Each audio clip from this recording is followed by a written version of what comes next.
Well, good afternoon, everyone. My name is Neil Levesque, and I'm the Executive Director of the New Hampshire Institute of Politics at St. Anselm College. Very excited about today's program, the Republican Party and Catholic voters in the 2020 election. This is a special series, a three-part series that we're doing with the Bosse Center for Religion and American Public Life at Boston College and the Leonard Greenberg Center for Study of Religion in Public Life at Trinity University in Hartford, Connecticut. Trinity's own Mark Silk, Professor Mark Silk, will also be participating today and will be posing questions of our panelists that you'll be submitting online. So if you're watching this and you have a question, please submit your question. If you are a journalist, please indicate, if possible, what news outlet you work for. Without further ado, we have three outstanding people who know so much about this subject on today's panel. All three, by the way, are authors, including Heidi Schlumpf.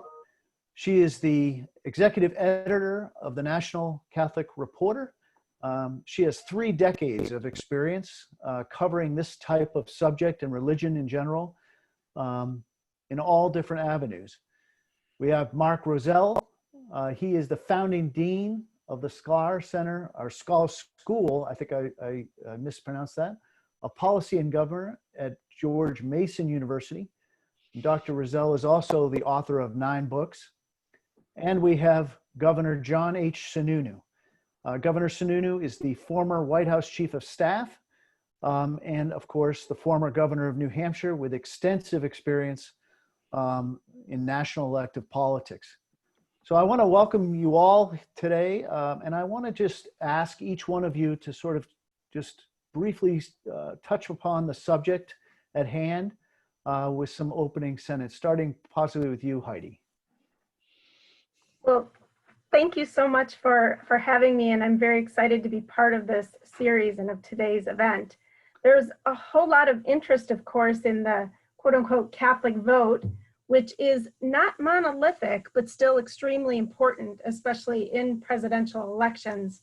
So I know we're all very cautious about polling data after the 2016 election, but there is some recent polling that just came out this week and last that might give us some insight into this topic of Catholics and the Republican Party.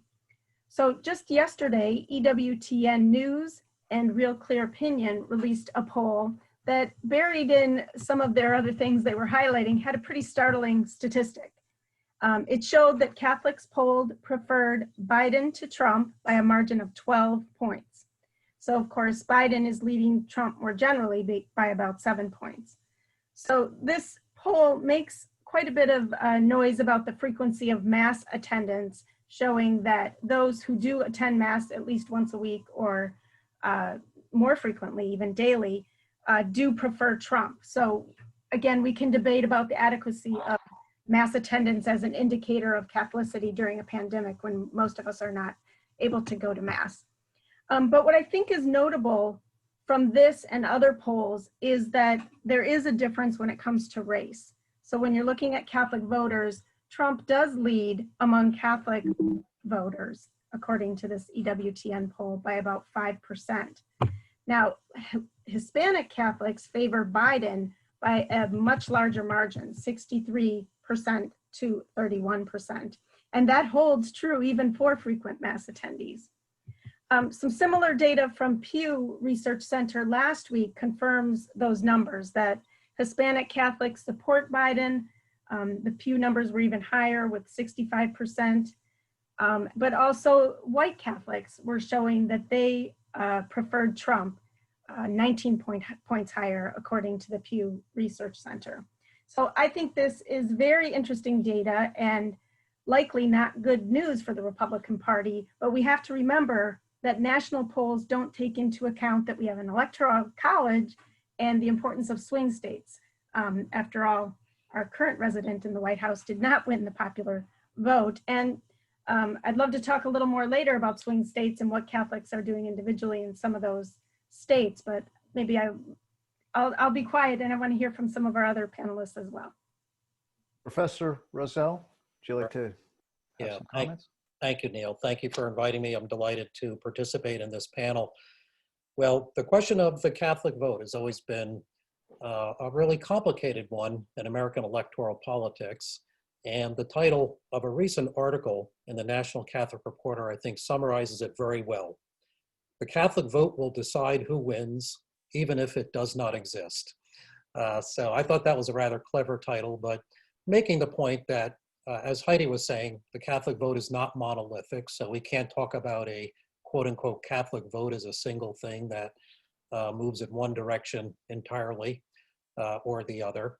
And as she was pointing out, the difference between white Catholics and Latino Catholics has been really key to understanding support for Republicans and Democrats, as well as regular church attendance tend to be much more Republican leaning. Those who are infrequent or non-church attenders tend to be more heavily Democrats. But the Catholic vote, I thought in 2016 was an underplayed, very important story in explaining Donald Trump's unexpected win.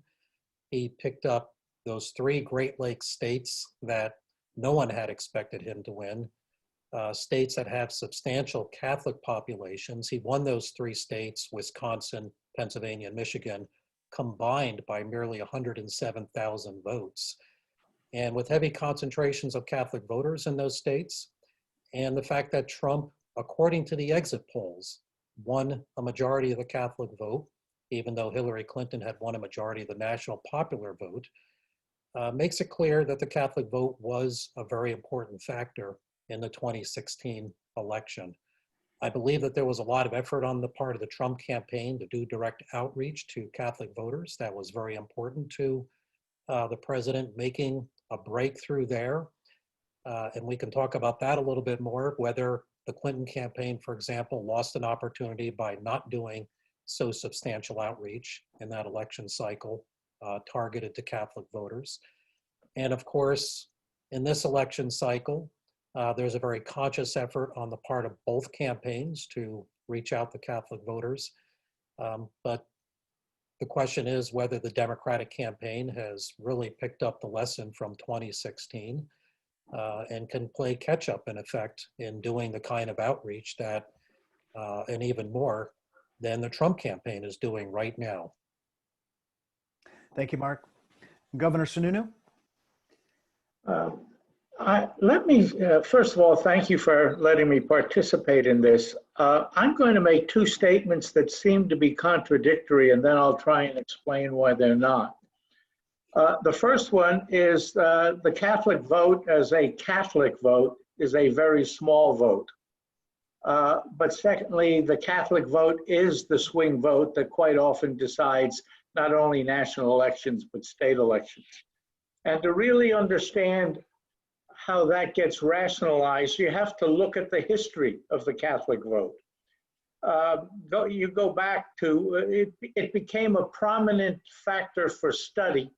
If you go back to 1928 for the Al Smith race, where Al Smith was the first Catholic nominee that either party had ever put forward, and he lost.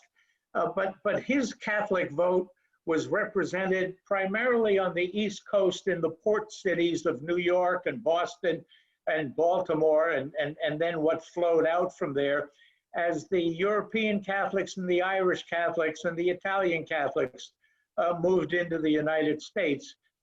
And for a period of time from Smith through Kennedy, Kennedy being the second Catholic nominee, and Kennedy getting elected, there was a generational shift taking place, and certainly a significant expansion of Catholic population across the country. But it remained primarily a Democratic vote in that period of time, primarily because of economic driving force. That when the immigrants arrived in the port city, their job, whether it was a job in a public entity or in a private entity, was quite often provided by the local political structure, which in the big cities was primarily a democratic structure. And so there was an affinity created at that time and passed down to the next generation as well. this did not start to change really until the mid 70s, early 80s, and it was really became the Catholic vote became a target, if you will, for Republicans around that period of time. And let me talk about two particular elections. One was the Reagan election of 1980, where Reagan swept the country completely. You almost could not get a really good read, if you will, on how much influence he had over the particular Catholic vote, because his influence was universal across the board. But the fact is that he created a climate in which, on a national basis, Catholics did pull the Republican lever instead of the Democrat lever. And the second election I'd like to talk about, where Republicans began to give focus, was my own election in 1982 for governor in New Hampshire. 1982 was supposed to be, and turned out to be, a horrible year for Republicans in the US. I was the sacrificial candidate running against a very popular incumbent Democrat who was predicted to handily win a third term. But I recognized that the majority of the Democrat voters in New Hampshire were either French Canadian or Irish American, and that they were rather conservative, and nobody had appealed directly to them. And I made a significant effort, spent a lot of time on the west side of Manchester, a 2-to-1, 3-to-1 Democrat city at the time. I cut ads in French on the small French stations, and for lack of better words, I flaunted the fact that my wife and I had 8 kids. And I ended up winning the city of Manchester, which was extremely rare if it had ever been done before by a Republican. But I frankly went after these 2 Catholic constituencies, if you will, on a family. I didn't talk about it as a Catholic issue, but we talked about it as a family values issue. And what I found, and what I think Reagan found, is that if you get an entree into the mind of the Catholic vote by either culture or relationship, then they will listen to the other issues. What Reagan did in 1980 was appeal to the Eastern European Catholics on the basis of his conservative approach on the cultural issues, and they would listen to him on his anti-communist rhetoric, which was very popular in the Midwest, where the Slavs and the Czechs and so on, the Poles had come over, and it really resonated with them. And so I really suspect the key, over the years I have suspected the key to the Catholic vote, as small as it is, and what I mean by small is the real Catholic vote. And if you'll, I will define the real Catholic vote as those that do go to church and practice their religion in a public way. It doesn't mean that those that don't go don't practice it, but I'm talking about the ones that are willing to practice it in a public way. That is a small percentage. It's probably, I did not see the poll that was cited earlier by Heidi, but I would suspect it's about half of the total Catholic population. And that half now is tending to accept if you will, a cultural entree, a religious entree from Republican candidates, and willing to listen to the other issues. Let me address the statistic that was given on the Hispanic Catholic vote. That's a very deceptive statistic, I would imagine. I have not seen the details, but I would guess that the 60% Democrat leaning of that vote is driven primarily by the Californian Mexican Americans and by the New York Puerto Rican Americans, both of which are living in a Democrat-dominated area and really have not had an opportunity, if you will, in any constructive way, to be appealed to by Republicans. I would bet that if you took that out, those 2 states out of that poll, you would find that the Hispanic Catholics would respond almost on the same way as the white Catholics showed up in that poll. Now, where can the Catholic vote be the swing vote? It will be the swing vote in Florida, as the cultural entree to the Cuban Americans allows them to listen to the president's anti-Castro message, and it will resonate with them. It will resonate in Florida, believe it or not, with the Puerto Rican Americans who are there, because the president has just released the $11 billion that will go down for relief in Puerto Rico. And you will see a strong effort by the Republicans to play that card. It will play, the Catholic swing vote will be a swing vote in Pennsylvania, and whichever way it goes will determine, I believe, as Mark pointed out, which way Pennsylvania goes. It will be the swing vote in Minnesota. It will be the swing vote in Wisconsin. It will be the swing vote in Michigan. And it will be the swing vote in 2 or 3 other states, primarily on the basis of a more localized set of additional issues. And certainly one of the new issues, the issues that occurred on Friday, will be the issue of the states of the US Supreme Court replacement for Justice Ginsburg, who passed away. And I think you're going to find that in this election, the Catholic vote on a state-by-state basis is going to be the swing vote, and as such will be nationally the swing vote. Governor Sununu, so let's hammer out that big issue that you mentioned last Friday, right after our last session of this series. This issue arises, and so we had the pandemic as sort of the central issue going into the election, and now we have a Supreme Court fight. How do you think that the Republicans will play this fight as it relates to the election in order to try to shore up some Catholic voters in some of these swing states?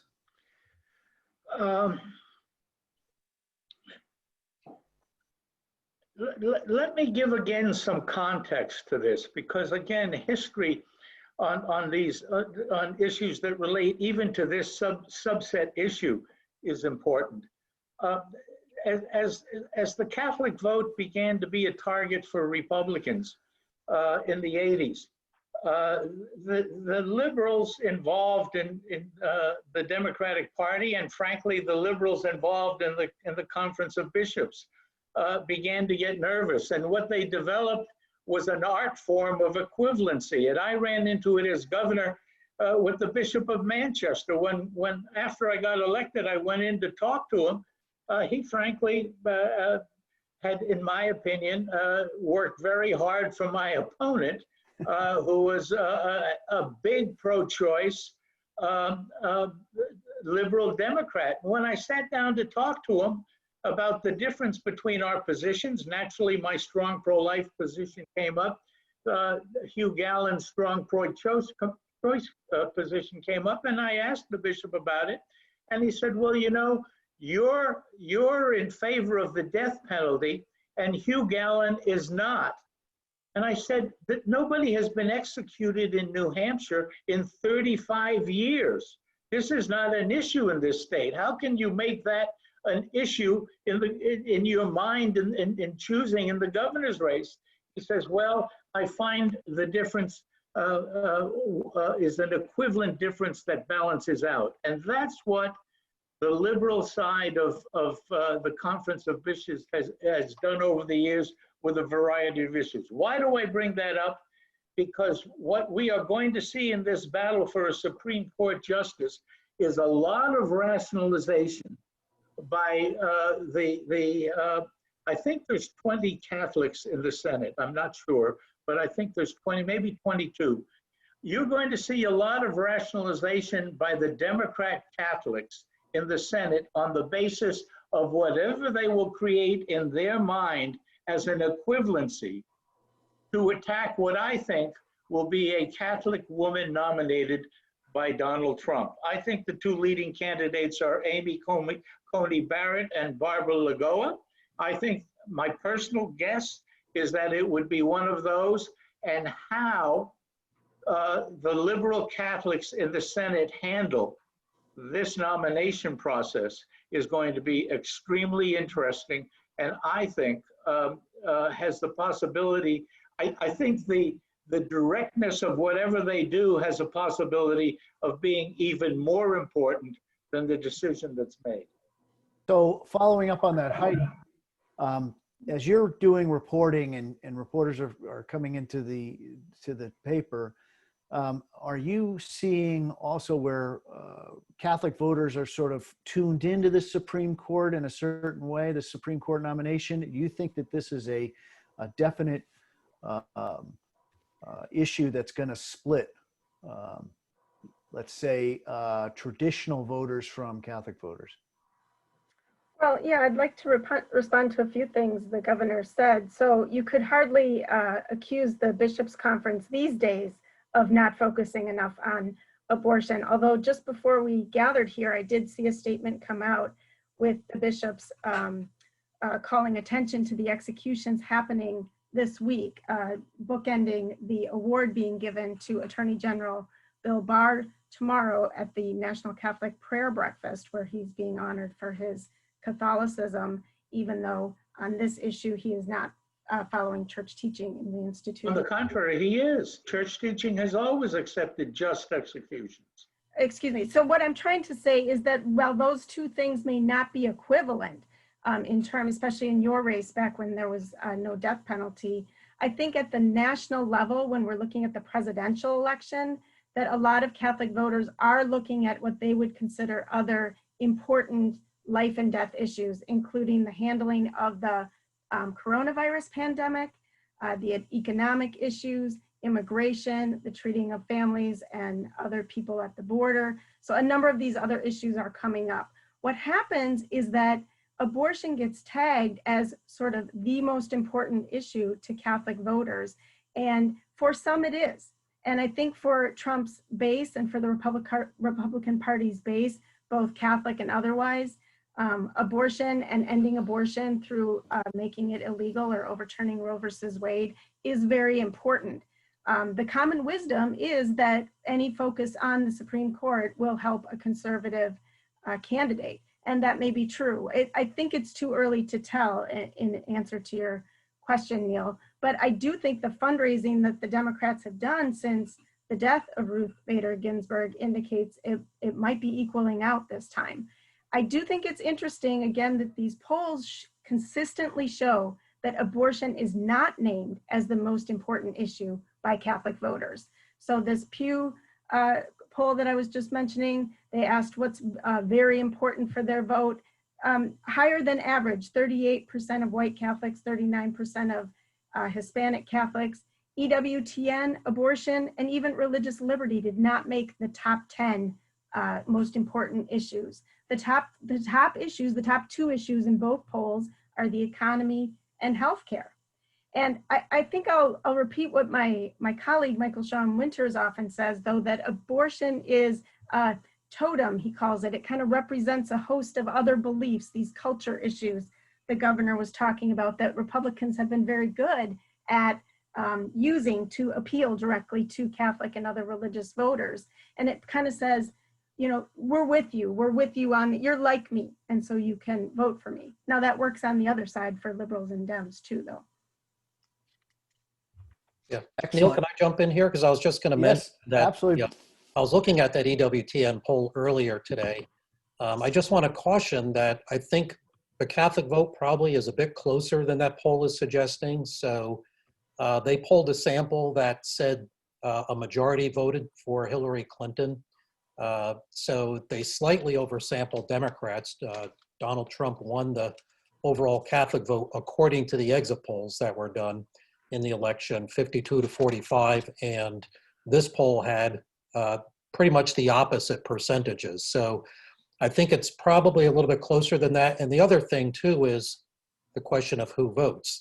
So the Latino Catholic vote, indeed, as Heidi points out, is heavily Democrat leaning and has been for a long time. And the white Catholic vote is Republican leaning. So Trump got about 60% of the white Catholic vote. Hillary Clinton got about 67% of the Latino Catholic vote in 2016. But Latino voting always lags significantly behind the Latino segment of the American eligible voting population. And the white Catholic vote, of course, has a better turnout. So even though that poll shows about a 12 percentage points difference, I think reality, it's significantly closer than that now between the two candidates. And much more so in the battleground states. Yeah, and that's the key, of course. Agreed. Yeah. Which is why so much of the outreach by groups by Republican groups trying to appeal to Catholic voters is happening in those battleground states. So, but it's all been stymied by the pandemic. I reported before all of the coronavirus stuff happened back in December and January about CatholicVote.org, which was this group that was using this tactic of geofencing, where they were capturing the cell phone data from people who were physically attending Mass, and then able to take that data, cross-reference it with voter rolls. And CatholicVote.org is a very well-funded organization, and it announced this huge mobilization campaign in Wisconsin to start with, right? Because Wisconsin, as a state where Trump only won by less than 23,000 votes in 2016, they identified these people who were physically attending Mass 3 times in a 90-day period, and I'm sure they were polling or capturing data in white suburban areas. They found that half of like 200,000 voters they identified had not been registered to vote. So this massive campaign to register them to vote, because the understanding was as I'm not going to use the term real, as Governor Sununu says, but the Catholic voters that they think they count the most are those who attend Mass more regularly and thus more likely to vote Republican.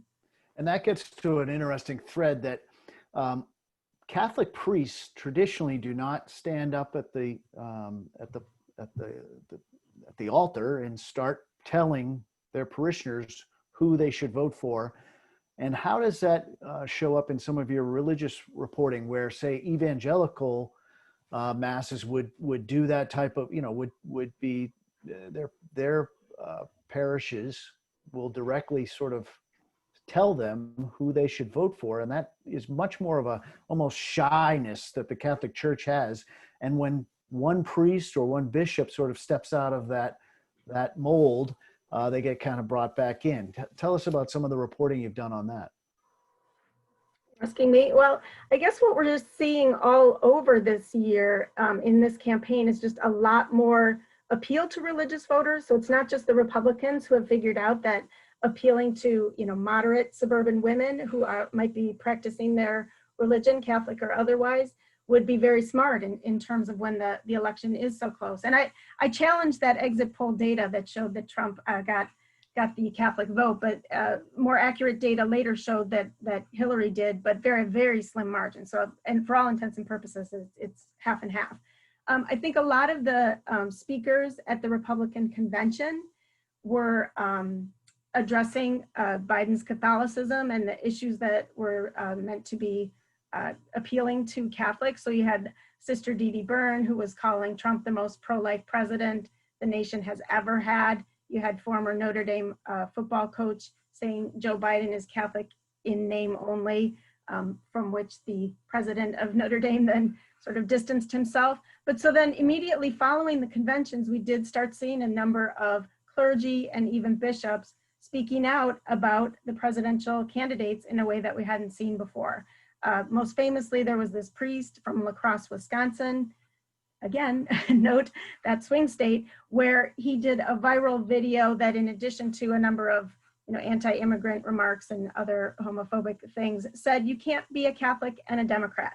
And this has been a messaging that a number of Catholics have been hearing for years. So Catholic equals Republican, and you can't be a Catholic and a Democrat. Bishop Strickland from Tyler, Texas, on social media endorsed that. And there was quite a reaction in a lot of circles because, as you said, Neil, this is not something we normally have going on in Catholic churches. And now we have other bishops who are speaking out and saying, maybe not the exact opposite, but at least saying, no, you don't have to vote one way or the other. And we had that even, of course, on your panel last week here.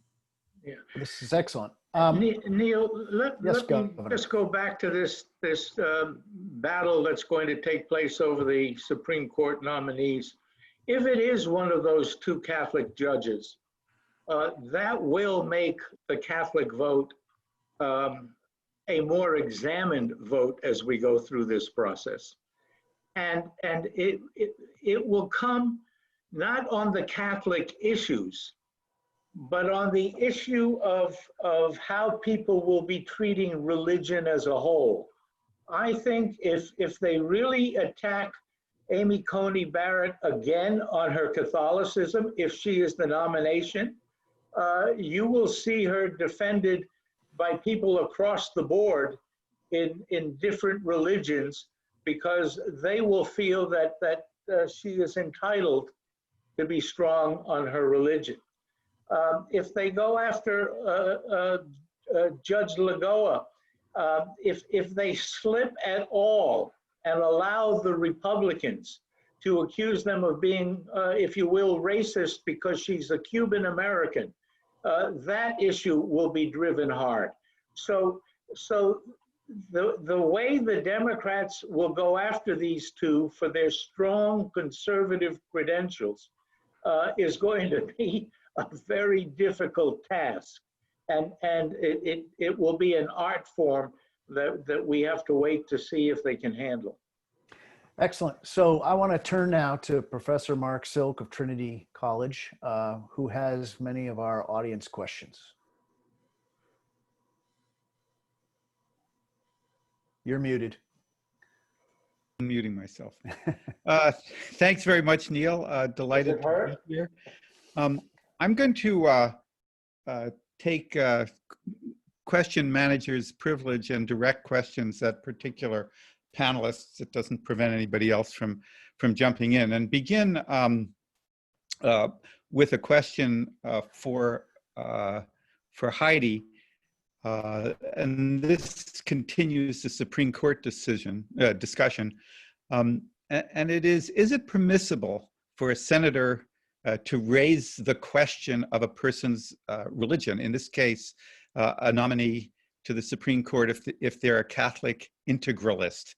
And if they say yes, can they ask what that means to them with regard to how they interpret the law? In other words, is it fair to probe a person's intellectual beliefs as connected to their religious commitments? Well, I guess that's a great question. As a journalist, I don't know that I want to voice my own opinion here, except to say that I think, of course, it's going to matter. I agree with Governor Sununu that the Democrats in the Senate are going to be very, have their hands tied about what they can say, precisely if, and it looks like it will happen, this vote happens before the election, if it happens before November 3rd.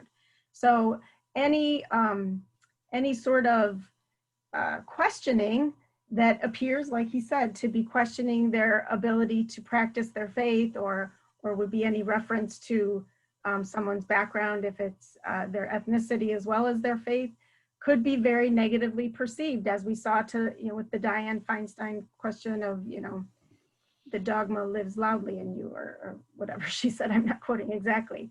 I think even if the Senate Democrats ask fair questions about what the governor called strong conservative credentials, I think that the Republicans will use that to accuse them of attacking their faith or ethnicity. So I think they are really in a bind there. And another reason why probably not the best thing that this vote might be happening before the election. What does that mean, not the best thing? Well, just problematic for a free and open debate about whether the candidate is appropriate or not, because it very much will be, everyone will be on stage thinking about what's happening on November 3rd, not just about what's best for the court. Let me turn now to Professor Rozell. Mark, hi. This is a question really about whether there's a difference between the sort of the Catholic vote and we're really talking about sort of the white Catholic vote and the white evangelical vote. Is there a kind of way in which one can differentiate those sort of religious, faith-based voting blocks that's useful in distinguishing different elements of the sort of Republican Party religious base? Right. There is an important difference, which is the white evangelical vote is even much more Republican than is the white Catholic vote. So the exit polling data said that Donald Trump won 81% of white evangelicals in 2016, about 60% of white Catholic voters. The evangelical vote is the strongest core of Trump's political base. They have stayed with him throughout his presidency, whatever people's opinions about the Russia investigation, handling of the pandemic, handling of the economy, the numerous controversies. I've even had a few panels with evangelical leaders where we talked about, the Trump presidency and the intersection of religion and politics. And very commonly they say those two appointments to the Supreme Court, okay? When Donald Trump in his last debate with Hillary Clinton said that he's 100% pro-life and that he will appoint pro-life judges to the Supreme Court, they said that sealed the deal. And they're very used to, in the past, Republican candidates for the presidency making a lot of positive noise about what they'll do for the evangelical community, conservative evangelicals, I mean, only to find that once in office, the successful candidates, that is, tended to put the social issues on the back burner. So they tend to see Trump as the real thing and somebody who keeps his commitments on the social issues, and that's extremely powerful to them. But the white Catholic vote is not there to the same extent as the white evangelical vote for the Republicans generally, and especially for Donald Trump.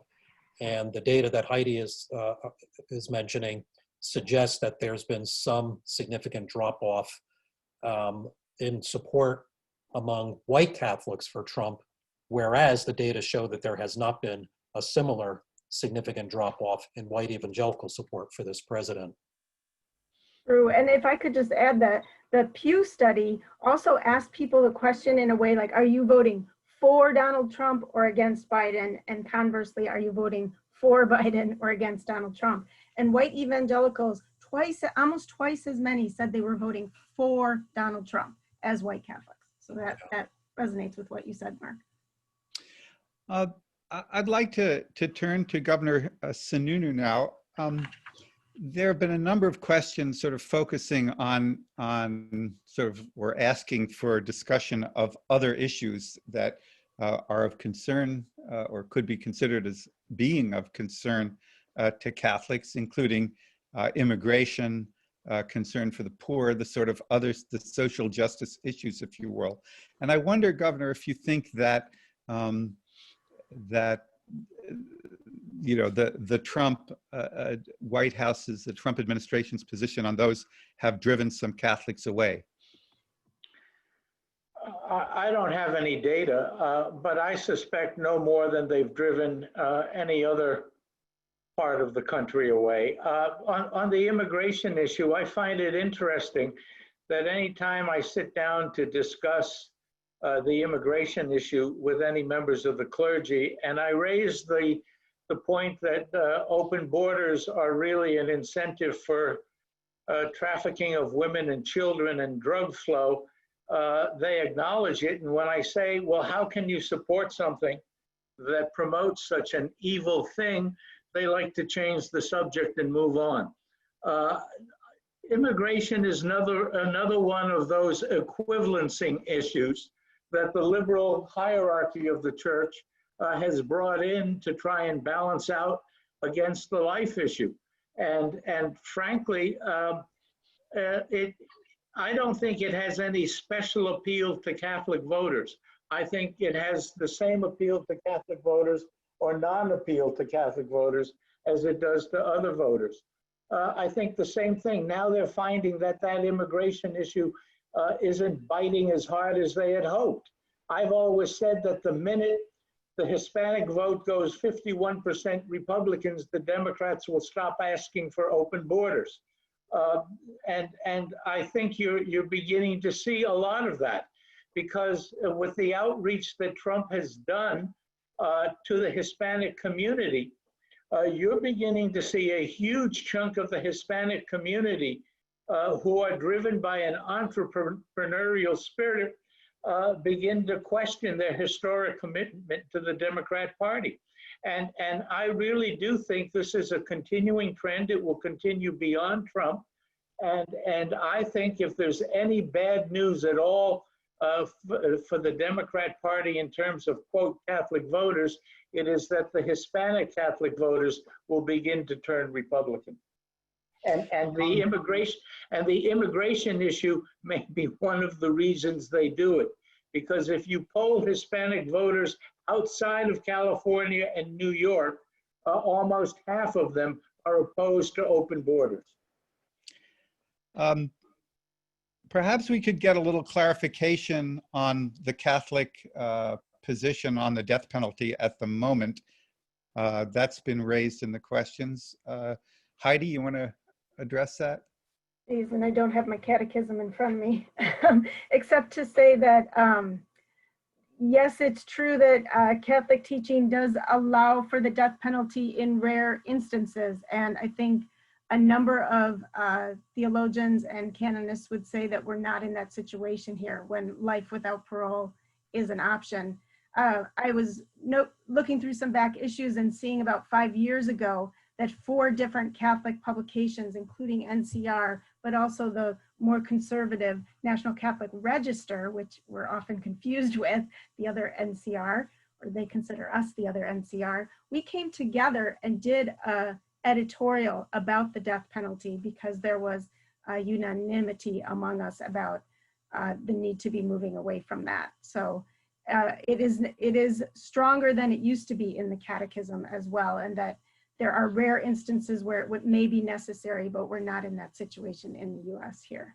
The fascinating thing to me about trying to equivalence the death penalty with abortion is that the death penalty involves a few hundred lives. The abortion issue is in the millions.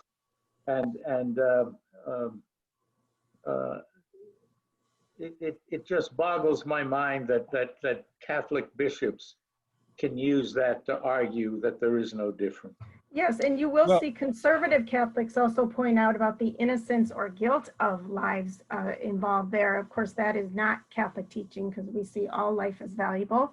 And I think it's partially why the numbers of people who have died from the coronavirus, because those numbers are pretty high, are affecting voters as well, especially if they've known someone who has died. I think you're right about the Latino voters. We've seen data that shows that Trump is not winning Latino voters, but he's doing better. And Governor Sununu says it's possible that will continue in the future. I've yet to be able to find any data, or even we haven't been able to do any reporting yet that can show us how that parses out with Catholics, specifically Latinos. But you're definitely right that the Latino vote is not monolithic either. And we have a lot of differences between Mexicans and Cubans and Venezuelans, et cetera. Here's a hypothetical from Mark Rozell. Let's suppose that the Supreme Court does overturn Roe v. Wade in the next session. Will the Conference of Bishops, which has trended rather conservative in recent years, be willing to turn to the Democratic Party as being more consistent with overall Catholic values? That's a question. Well, I don't know the answer as to what they would do, but I do have a different scenario I'd like to mention. Imagine a future in which Roe versus Wade is overturned. Look at overall national public opinion on the issue of abortion rights. What happens? The issue goes to the states. I would imagine a majority of the states, a significant majority, would enact state-level laws, legalizing abortion rights, reinstituting the protections that Roe provides for for access to abortion, right? And some states, of course, would not.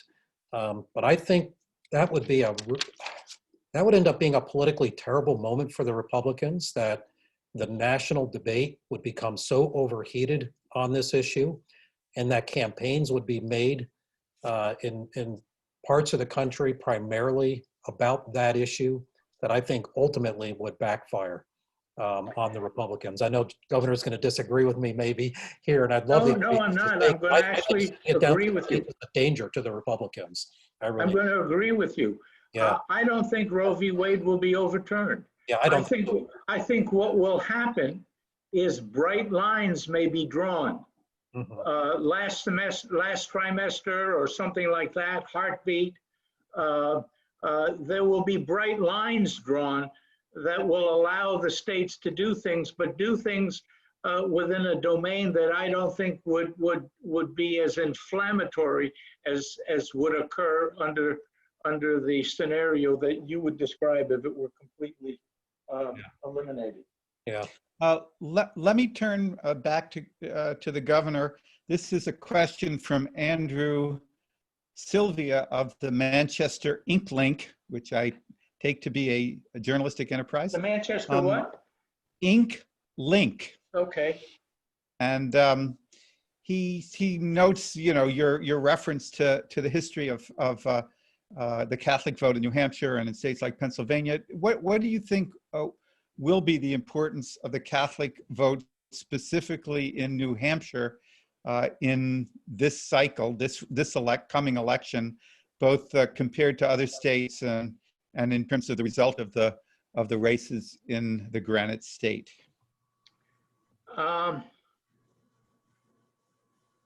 Two things to note. One, New Hampshire now has about 24% Catholics. I would say still about 60% of them are registered as Democrats. I think in the governor's race, the governor will get 70% of the Catholic vote.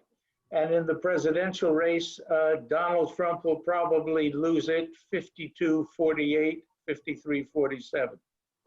And the trouble is you'll never be able to find out. Okay. Let's go on to go back to Heidi. Here's a question. Why do conservative Catholics seem to focus on judging the sin of a struggling mother instead of focusing on addressing the issue of abortion proactively and preventatively by doing a better job of teaching children to conceive within stable marriages and to use NFP to balance procreation with the care for creation? Well, there's a simple question you can do in 25 words or less. I love questions about abortion. They're very touchy. So that's hard for me to answer, except to say that many of the pro-life Catholics that I know, whether they're conservative or progressive, do not focus on the sin of the mother. They're focused on the life in the womb. So I do think that that's maybe not a fair way to set up the question. That said, there are differing opinions about pro-life issues and about abortion. And the one that's most interesting to me is about how to decrease.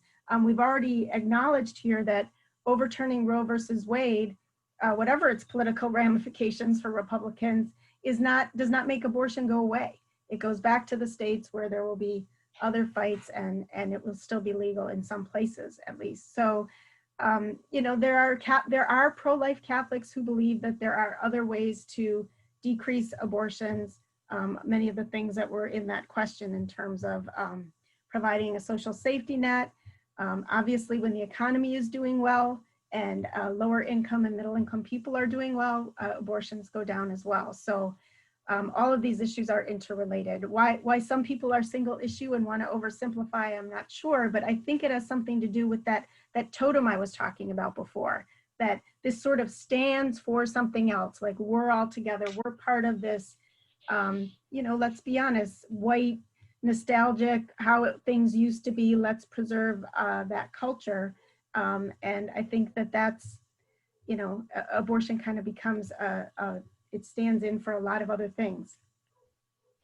All right. This comes from your own reporter, Heidi, Chris White. There have been some recent whistleblower reports of forced hysterectomies of migrants in ICE detention. Do you expect either Governor Sununu or Mark Rozell that might have the effect of peeling off some pro-life Catholic voters? No, I don't think as an issue that's going to go anywhere in this campaign. First of all, it hasn't been resolved. I think there should be, if it's a serious concern, there should be an investigation and a clear analysis of what happened, but that's not going to happen before the election. Yeah, I have nothing to add to that. Yeah. go ahead, Mark. Yeah, no, I said I have nothing to add to the governor's statement. I think that's right. Yeah, I What think it's too early to say on that, although conditions in ICE detention centers are something that I think some Catholic voters do care about. If I could just insert here, I've heard from one of my colleagues who wants me to make sure that I mention that Pope Francis did update the catechism to say, a new understanding has emerged of the significance of penal sanctions imposed by the state, and thus the death penalty is inadmissible. A lot of people are holding their hands over their ears until the Argentinian socialist is gone. All right. Let me pull back from this. This is a question actually from one of my students, and I think it's a good one. I was wondering if the speakers could discuss how salient Catholic identity is today, and whether or how it interacts with the national political and media landscape that sometimes seems to focus on the evangelical vote. In other words, I guess this really gets, Governor, at your point about a small Catholic vote and a larger vote that comes from people who identify as Catholics. But let's start with Mark on this one. Sure. I don't think Catholic identity carries the importance that it did, say, for my parents' or grandparents' generation, right? People who voted for John Kennedy out of a great deal of pride, and Catholic identity then was critically important, I think.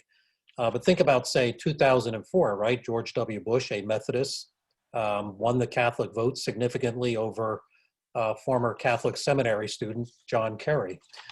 So I don't think Catholic identity is what draws Catholic votes. Catholics, like all other Americans, right, are going to prioritize various policy issues. You know, we've talked about some of those today, and we've talked about some of the inevitable divisions that come up all of the time in discussions about the Catholic vote, whether it's the social justice issues or the life issues that get prioritized, and different Catholics prioritize different issues, just like all Americans do. But I don't think having a Catholic on the ticket in 2016 helped Hillary Clinton with the Catholic vote, which, again, the exit polls said she lost. Heidi saying later data suggests it was closer than that. But I don't think it made a difference at all, actually. So of all the factors driving the Catholic vote, I don't think Catholic identity is very high on the list at this point. Let me pile on a question there, which is, do you think that also applies to Joe Biden? There's at least from the polling data that Heidi cited at the beginning of this webinar, one might conclude that it's somehow dawned on some Catholics that Joe Biden is one of them. But do you think that Joe Biden, being a Catholic, whether some bishops regard him as a bad Catholic or not, is going to make a difference? Yeah, I mean, if it makes a difference just barely at the margins, that could be important in itself, right? At the margins was absolutely critical in 2016. I think there are many other factors that drive Catholic voting that are much more powerful than Catholic identity. So I don't think that's an automatic win for Joe Biden with Catholic voters. But again, if it makes a small difference at the margins in a very close campaign, we could be talking about this in a seminar post-election, how the Catholic vote was critical to the outcome. It could actually work the other way. How is that? What do you think? I think there's the segment of the Catholic, go to church every week Catholics may not be comfortable with the way Biden has comported himself on issues like the life issue over the years. And they may feel an extra level of animosity there. Aren't they already there, though, Governor, with the Republicans? Yeah, but the question is, the question is his Catholic identity going to be a plus or a minus?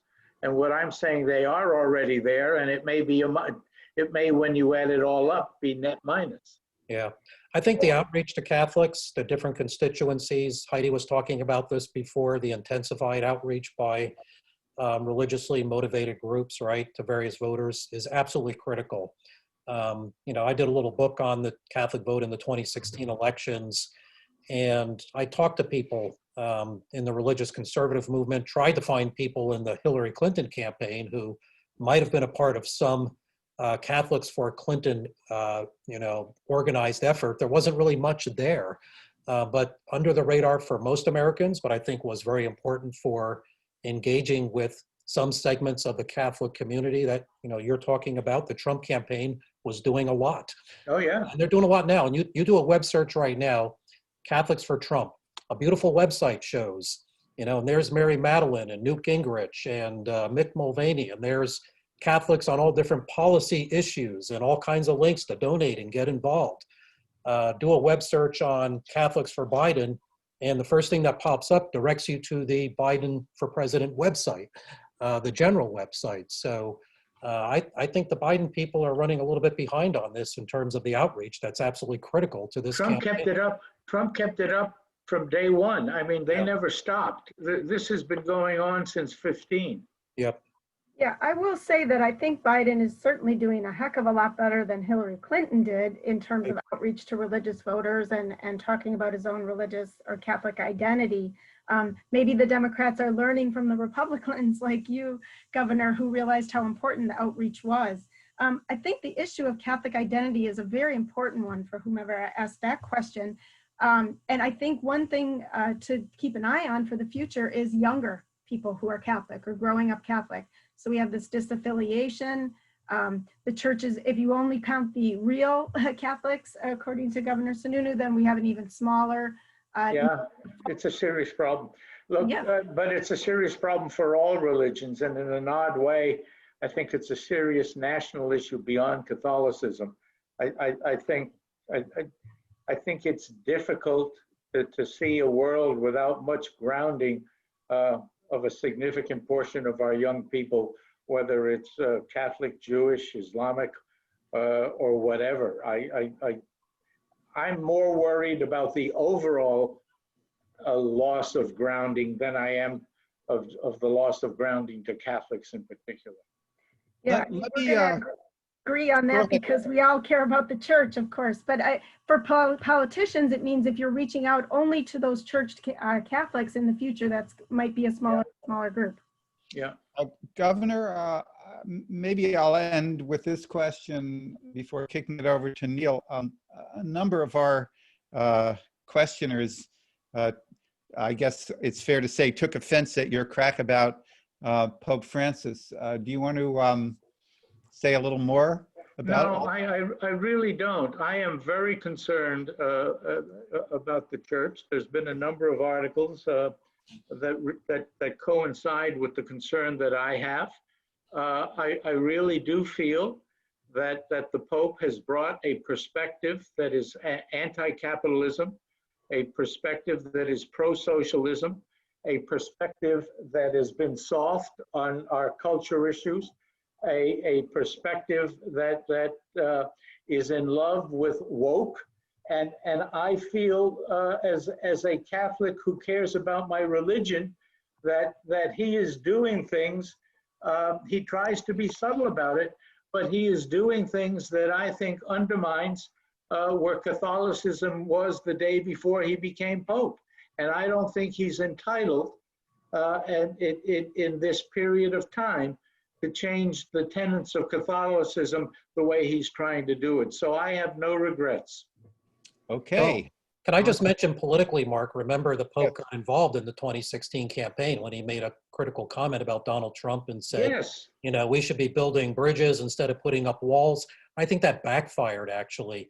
I think it helped mobilize a lot of religious conservatives for Trump in that campaign and had the opposite political effect, I think, of what was intended in that case. I think he's willing to stick his toes in political arenas that he just should not be. And therefore, if he's willing to do that, then I'm willing to make my comments. All right. Well, Well, on that, Positive view of our pontiff, go to ncronline.org. Neil, it's all yours. on that comment, I will just say that I would suspect that that's not Pope Francis over Governor Sununu's left shoes. I believe that's John Paul, from what I could tell from the John Zoom. Paul So, II, yes. that's excellent.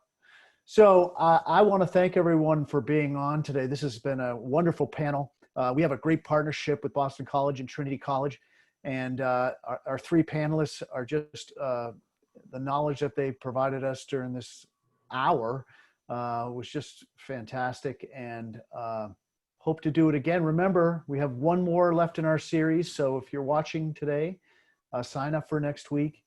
And panelists, thank you very, very much. Mark, Heidi, and Governor Sununu. Thank you. Mark, Heidi, really enjoyed it. Thank you. Thank you, Governor. Thank you, Thanks so Heidi. Thank you, much. Neil and Mark. It was great to be with you. Thank you. And I see 72 questions in your Q&A there. Yikes. We didn't get to all of them.